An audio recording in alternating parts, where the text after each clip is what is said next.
This is CBC Winnipeg News.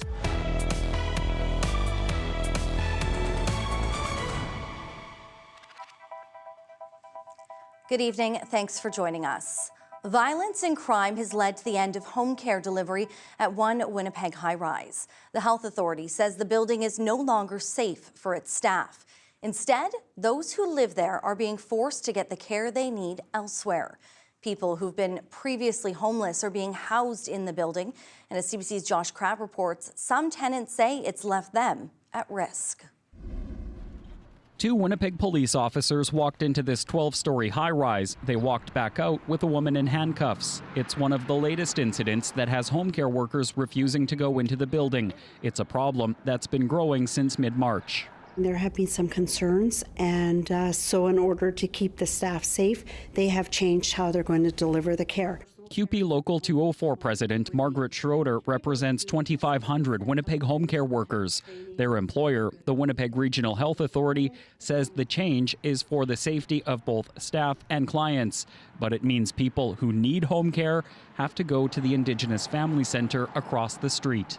It's not ideal for the clients, which is unfortunate. CBC News spoke to several residents who live at 145 Powers. None wanted to appear on camera. They all say they're concerned about their safety if they speak out. One man who visits a friend here often says he was stabbed outside the building a few months ago. He says there are people sleeping in stairwells, there's open drug use and violence. He called what's happening here a travesty. There's been some very disturbing behaviors that affect everybody in those buildings. Outreach worker Mitch Bourbonniere works with vulnerable people and has a loved one in a different social housing building. Tenants say things started getting worse at the Powers property this year when people who had been homeless moved in. Bourbonniere says if they're living with addiction or mental illness, it can lead to outsiders getting in. It attracts drug dealers and gang members. But it also attracts other folks that are struggling with addiction and mental health that are living unsheltered in the community. The property is run by the nonprofit Winnipeg Housing Rehabilitation Corporation, which didn't want to comment. Manitoba's Minister of Housing, Addictions and Homelessness says the province is working with social service agencies to house people at a number of places, but we are not going to tolerate criminal activity and criminal behavior in our buildings, and we've said that to all of our service providers, and we're working really hard to help residents and tenants change their behavior, get them stabilized. Bernadette Smith stands by their homeless strategy. She says there will be growing pains. As for 145 Powers, the WRHA says it plans to start providing home care in the building again once the situation improves. Josh Crabb, CBC News, Winnipeg. The federal government says Canada's future depends on the people building it. It plans to allocate $6 billion to recruit, train, and hire new skilled workers. The hope is to incentivize more people to get into trades. But some institutions say the focus is misguided. They already have wait lists, but not enough seats. CBC's Mike Arsenault reports. The federal government says it's helping workers and young people get the skills they need to succeed. Friday, Minister Rebecca Chartrand announced a $6 billion fund to attract more people to the trades. So we're aiming to recruit, train, and hire up to 100,000 new Red Seal trade workers in the next 5 years. The program is called Team Canada Strong. The feds say Canada needs thousands of new tradespeople to build homes, infrastructure, and defense capacity, and hope this will attract more people to the sector. The initiative offers up to $10,000 for an apprentice's first-year salary, a one-time $5,000 apprenticeship completion bonus, and a $400 weekly top-up while attending in-class technical training. So this is about making the trades a real option and a good first choice. But one institution says attracting people isn't the issue. President and CEO of Assiniboine College, Mark Friesen, says a lot of trade programs have wait lists. Every time I hear folks get excited about, we're going to run a promotion campaign to try to convince people to be in the trades. Hey, on the prairies, people are already convinced. We just need to have more seats for them. Friesen says the Fed should work with the province to open up more seats using existing facilities. The Winnipeg Construction Association says another hurdle in attracting new trade workers is a 2023 campaign promise by the NDP government.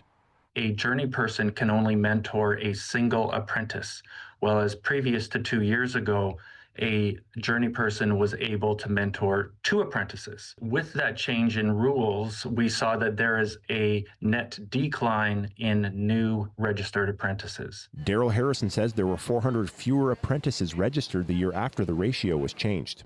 Minister Chartrand says this initiative will make training more modern by digitizing parts of the program. She says it could increase the amount of graduates. By getting people online, we're looking at accelerating training right across the country. The program will come into effect for the 2026-2027 academic year. Mike Arsenault, CBC News, Winnipeg. A 59-year-old man is facing charges after police say 3 healthcare workers were assaulted at the Grace Hospital. Police say the man was being treated when he behaved aggressively and made sexually inappropriate comments to staff. One of the workers had her clothes ripped when the patient tried to bite her. Police say the patient was put in restraints by hospital staff. He's been charged with 2 counts of sexual assault and 1 count of uttering threats to kill or cause harm. A healthcare aide was one of the workers assaulted. The union says they are constantly dealing with verbal and physical abuse. You have to always be watchful because of the possibility of it occurring. It can become very stressful and it can be emotional and mentally draining. Manitoba's health minister says they are concerned and recently put $5.2 million towards expanding security measures. Concerned students aren't getting the help they need in the classroom and a decline in support staff in schools. Those are 2 issues highlighted in a survey of some Manitoba Teachers Society members. Now the union president is calling for more funding. The CBC's Alana Cole reports. They're here to learn, but the Manitoba Teachers Society says getting students the help they need is getting more challenging. Complex needs can manifest itself in a number of ways, and so we have students who have a variety of different reading levels in our classrooms. We have students who have experienced trauma, they have mental health concerns, they have anxiety, they have depression. We have students who are gifted, whose education levels are far exceed those of the expectations in the classroom. A new survey from the Manitoba Teachers Society provides a glimpse at how some educators are feeling. The union represents just over 17,000 members, including teachers, substitutes, clinicians, and principals. Just over 3,400 responded. Some of the results shared show 81% of surveyed members say class size, complexity, and lack of supports are their primary concern. 78% say students are not receiving the supports they require. 63% report a decline in educational assistance support. The Manitoba Teachers Society president says there's been an erosion of support services over the past number of years. And so now teachers in a classroom are becoming the counselors and social workers and have all of these roles that they're undertaking now that they used to have a team of people to help them with before. She's calling for additional funding to address class sizes and hire more staff. Manitoba's education minister says their government has increased funding since being elected. We're making incredible progress already, and I'm really excited about the year ahead. MTS wouldn't share the survey or questions, but says they'll be revealing more leading up to their annual meeting later this month. Alana Cole, CBC News, Winnipeg. Cuts to programs at RRC Polytech will mean fewer restaurants in Manitoba's future. RRC is making cuts to a number of training programs, including hospitality management. It blames a drop in international students. The Manitoba Restaurant and Food Services Association says those courses train future managers and owners, and the industry is still recovering from losing staff during the pandemic. It's lobbying the federal government to increase international students allocated to this province.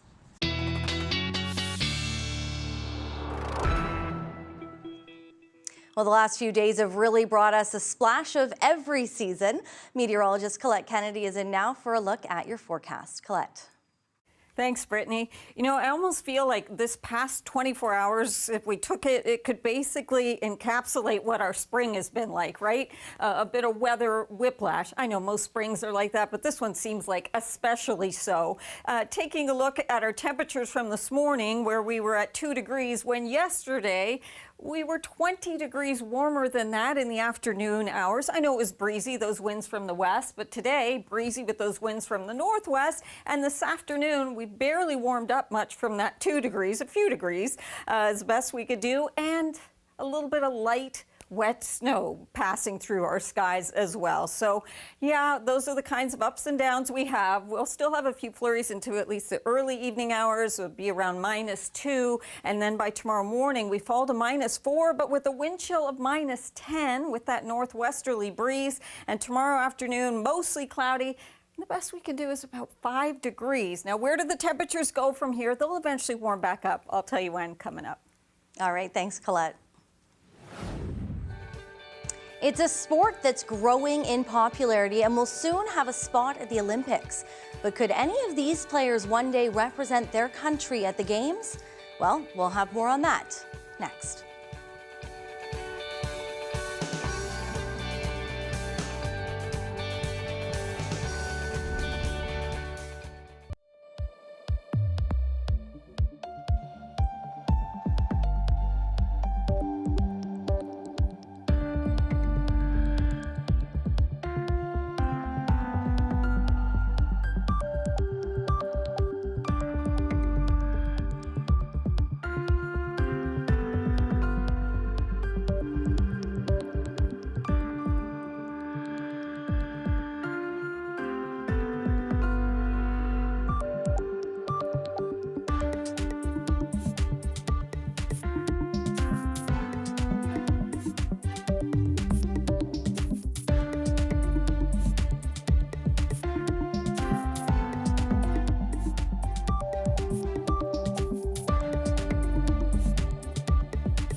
From name-calling to heated heckling, politicians on both sides of the chamber have been clashing for months.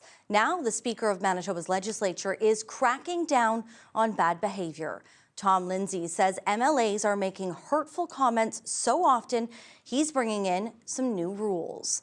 We're joined by the CBC's Ian Fraze in our newsroom. So, Ian, what happened? Brittany, the Speaker says the quorum keeps getting worse. He's hearing it from the public, from the schools that take students to visit the legislature, and now he's adding to the list of words you cannot say in the chamber. If any of the following words are used in debate from one member to another, they will be ruled unparliamentary, and I will order them withdrawn. Bigot, homophobe, misogynist, racist, transphobe. Now, the PCs applauded this ruling while the NDP stayed silent. House Leader Nahanni Fontaine argues this will prevent the NDP from calling out inappropriate behavior. We now have a new regime in the chamber that is more concerned with words and people's feelings being hurt by their own behaviors rather than the safety of my BIPOC colleagues. While the PCs say these words are already considered unparliamentary in legislatures everywhere else in Canada. We're not the ones using these 5 words against them. We're asking them about affordability, about crime, about health care, about wait times, about apprenticeship ratios, and we are the ones that are attacked by these words. So ENPC MLA Wayne Owasco was kicked out of the chamber for refusing to apologize unequivocally for telling the Premier back in April to, quote, stop drinking. So what happened there? Brittany, this is one of those heckling moments the Speaker was talking about. Back in April, Owasco made these comments, and then the NDP right away accusing Owasco of anti-Indigenous racism. On Monday, Owasco apologized, but it wasn't clear-cut. There were some conditions, so the Speaker removed him. Afterwards, in speaking to reporters, he apologized unequivocally, as he was asked to, and he denied that racism was involved. Now, the Premier afterwards accepting the apology, but stating that he believes Owasco's comment was racist. Brittany. All right, thank you. That's CBC's Ian Fraze. Canada's men's flag football team is chasing a spot in the history books. The sport will make its Olympic debut in 2028. Winnipeggers eyeing a spot had a chance to hit the field over the weekend. CBC's Gavin Axelrod explains. Some of these flag football players could be future Olympians. 3 Winnipeggers were invited to this selection camp. The tryouts touched down in Winnipeg as this year's men's national team shapes up. Let's go Team Canada! Dominic Horvath had the biggest cheering section.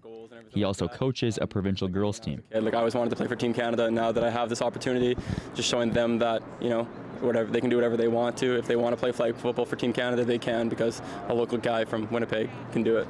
12 players will eventually be picked to play for Canada at the World Championships in Germany this summer. It's the first chance the team has to qualify for the 2028 Olympics in Los Angeles. The first time flag football will be part of the games. The CFL and NFL are also allowing their players to play. Being a scrawny guy from Manitoba, I never thought that I would fit in the Olympics. Growing up, I didn't really imagine, flag being an Olympic sport, and now that it is in the Olympics, it's just like a very cool opportunity. So, it'd be a great honor to represent the country. Football Manitoba says nearly 5,000 kids are registered in its flag football leagues so far this year. Some came to watch the camp. I think it's good because old boys at my school tease me because I'm a girl and I play flag football, and I'm gonna be in the Olympics one day. That would be a dream come true. I mean, football is my favorite activity to do. Benjamin Schmidt's dad says accessibility is one of the draws to the sport. Intentional hits are not allowed. There's less concern about concussions from it. You're outside. It is a year-round sport too, so the kids can play throughout the fall and winter indoors. Team Canada's head coach agrees. In tackle football, you need 100 helmets, and those helmets aren't cheap. Shoulder pads, everything. So with flag football, it's a sport that a lot of people can get involved in, and now as we add CFL and NFL players into that mix, hopefully that keeps growing the game. In hopes men and women represent Canada on the world stage for years to come. Gavin Axelrod, CBC News, Winnipeg. Crews in western Manitoba spent hours fighting fires over the weekend because of dry conditions. They were called to at least 3 grass fires. On Friday afternoon, just outside Brandon, a man was burning cardboard when the fire got out of control. The municipality now has a burning ban in effect. No open fires between 8 a.m. and 8 p.m. The city's fire chief says dry grass and high winds make for a combustible combination. It's basically right now from April, May, and June, just when it's dry out. The grass hasn't greened up. That's the biggest thing. We need some spring showers to bring up some green grass, and then it's not likely to burn as much. He's urging people to use caution with open flames and follow those burn bans.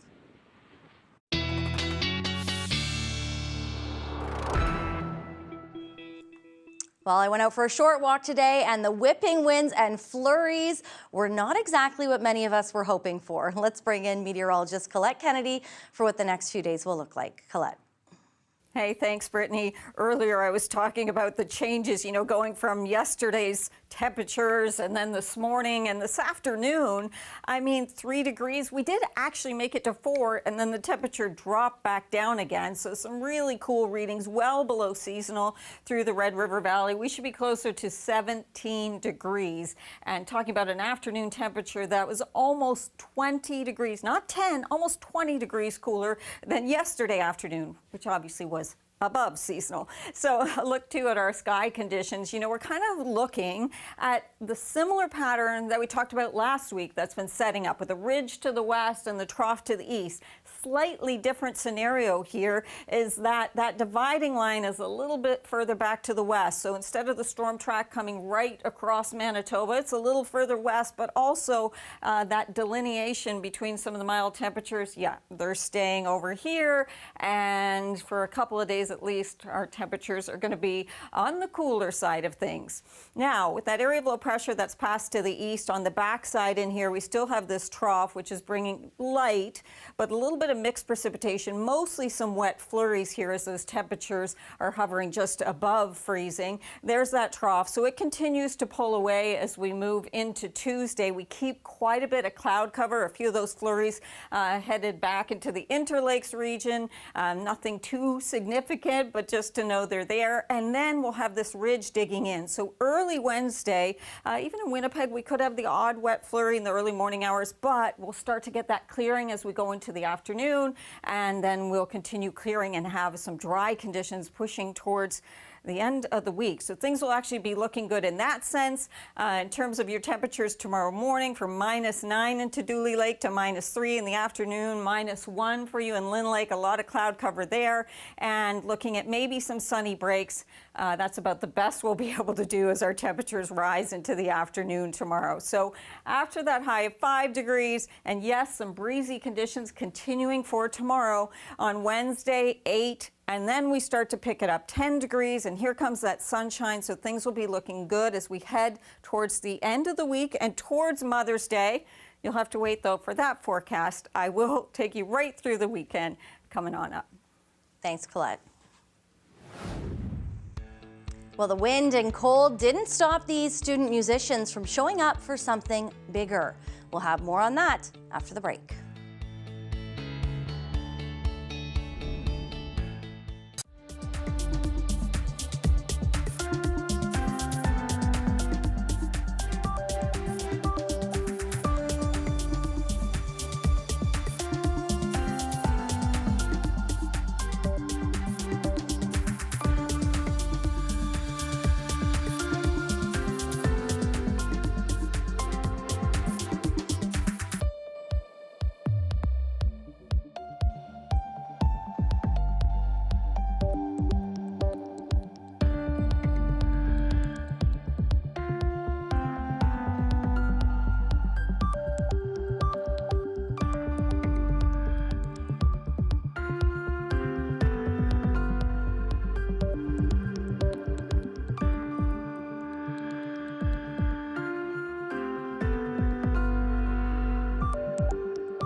People in Flin Flon took to the streets to honor the city's team winning the Saskatchewan Junior Hockey League title.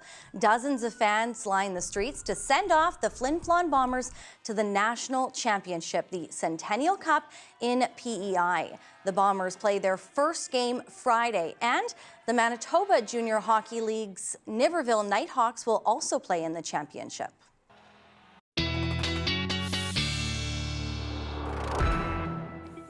We go from the highs to the lows. So yes, we've got some cooler air in place and still some breezy conditions here for another day or so. And then, well, it'll take another day or two after that for the temperatures really to climb, but they will be on the incline again, just not for tomorrow after a low -4, 5 degrees, a few sunny breaks, otherwise a lot of cloud cover in here and still these flurries that we have into the early evening hours. Early Wednesday, maybe a few flurries, and then we'll actually get into some clearing as high pressure builds in. And once it does, we get sunshine, drier conditions, that temperature picking up, and just in time for Mom into the weekend for Mother's Day. Look at that. We get into the mid to some upper teens beginning to show up for us once again.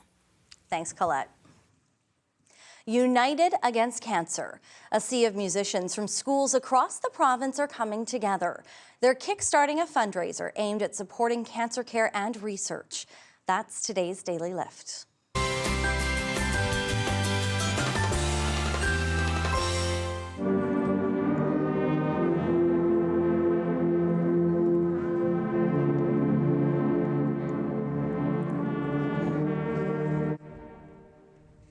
That's more than 600 band singers and musicians playing in front of the legislature.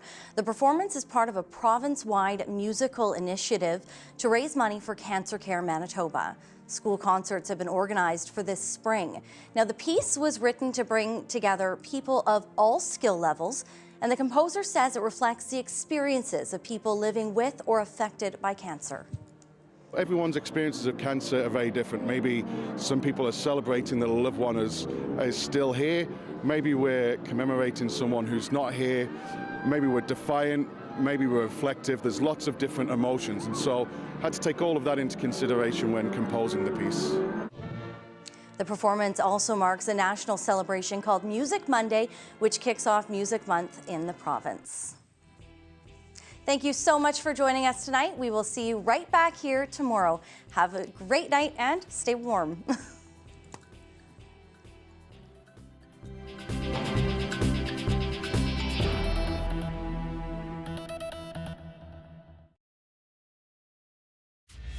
This is CBC Winnipeg News.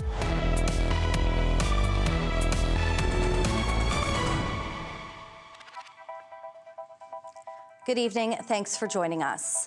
Violence and crime has led to the end of home care delivery at one Winnipeg high-rise. The health authority says the building is no longer safe for its staff. Instead, those who live there are being forced to get the care they need elsewhere.